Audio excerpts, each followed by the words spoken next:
হুজুর, কোরবানি নিয়ে আপনার কাছে কয়েকটা মাসালা জানতে আইছি।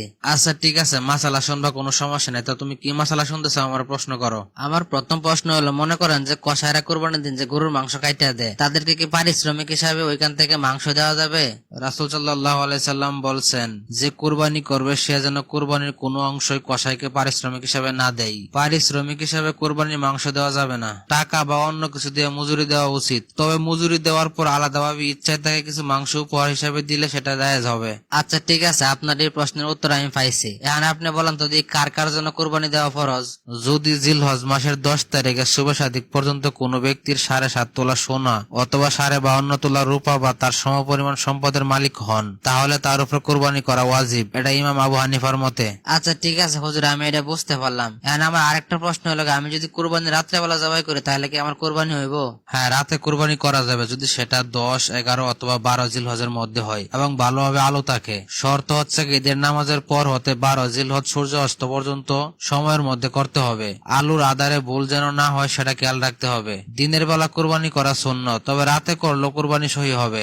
আচ্ছা হুজুর, কোন কোন পশু দিয়ে কোরবানি দেওয়া যাবে সেটা একটু ভালো করে বলেন তো। তুই 6 প্রকার পশু দিয়ে কোরবানি দিতে পারবে। উট, গরু, মহিষ, দুম্বা, ভেড়া, ছাগল। উটের বয়স কমপক্ষে 5 বছর হতে হবে। এক উট দিয়ে 7 জন কোরবানি করতে পারবে। গরু, মহিষ কমপক্ষে 2 বছর পূর্ণ হতে হবে। এক গরু বা মহিষ দিয়ে 7 জন পর্যন্ত শরীক হতে পারে। ছাগল, ভেড়া, দুম্বা বয়স কমপক্ষে 1 বছর হতে হবে। তবে ভেড়া, দুম্বা 6 মাস বয়স হলে কোরবানি জায়েজ যদি দেখতে 1 বছরের মতন লাগে। এগুলা দিয়ে একজনের পক্ষ থেকে কোরবানি হবে। এখানে আবার কিছু শর্ত আছে। পশু সুস্থ এবং ত্রুটিমুক্ত হতে হবে, যেমন অন্ধ, পঙ্গু, দুর্বল, কানা বা লেজ কাটা এসব পশু দিয়ে কোরবানি হয় না। আচ্ছা হুজুর, আপনার এখন একটা ইম্পর্টেন্ট প্রশ্ন করি। মনে করেন যে উট, গরু, মহিষ এগুলো তো 7 জনের শরীক হয়ে কোরবানি দেওয়া যায়। মনে করেন এই 7 ভাগের মধ্যে আমি একটা ভাগ আকিকা দিব, সেটা কি দেওয়া যাবে? অধিকাংশ আলেম, বিশেষ করে হানাফি মাযহাব যারা, তারা বলেন হবে না। কারণ কুরবানি ও আকিকা দুইটাই আলাদা ইবাদত। এক পশুতে 2 নিয়ত করলে নিয়তের পরিশুদ্ধতা নষ্ট হয়, তখন কুরবানিও সহি হয় না, আকিকাও সহি হয় নাই। তবে কিছু আলেম, মালিকি, হাম্বলি ও কিছু সালাফির মতে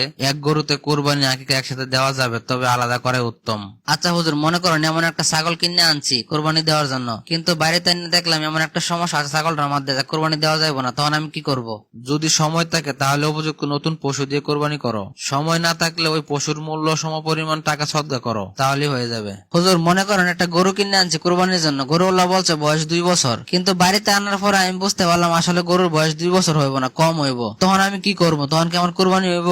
কোরবানির গরু 2 বছর পূর্ণ হতে হবে। সন্দেহ হলে কোরবানির ব্যবহার না করাই উত্তম, কারণ ইবাদতে সন্দেহ থাকলে ইবাদত সহি হয় না। যদি তুমি বুঝতে পারো গরু 2 বছর পূর্ণ হয় না, তাহলে কোরবানি দেওয়া যাবে না। যদি নতুন গরু কিনা সম্ভব না হয় তাহলে সেই গরুর সমপরিমাণ টাকা সদকা করতে হবে। হুজুর, আমি কোরবানি নিয়ে তো 3 মাস আগে একটা গরু কিনছি, কিন্তু আমি এই গরুতে হাল চাষ করছি, অনেক কাজে লাগাইছি। এখন আমি আবার কোরবানি দেবো এই গরুরে, কারণ আমার করণীয় কি?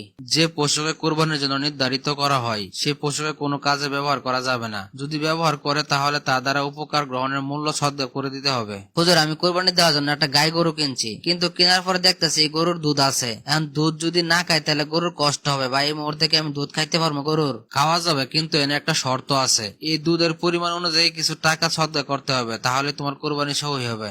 এত সুন্দর করে প্রশ্নগুলোর উত্তর দেওয়ার জন্য আপনাকে অসংখ্য অসংখ্য ধন্যবাদ।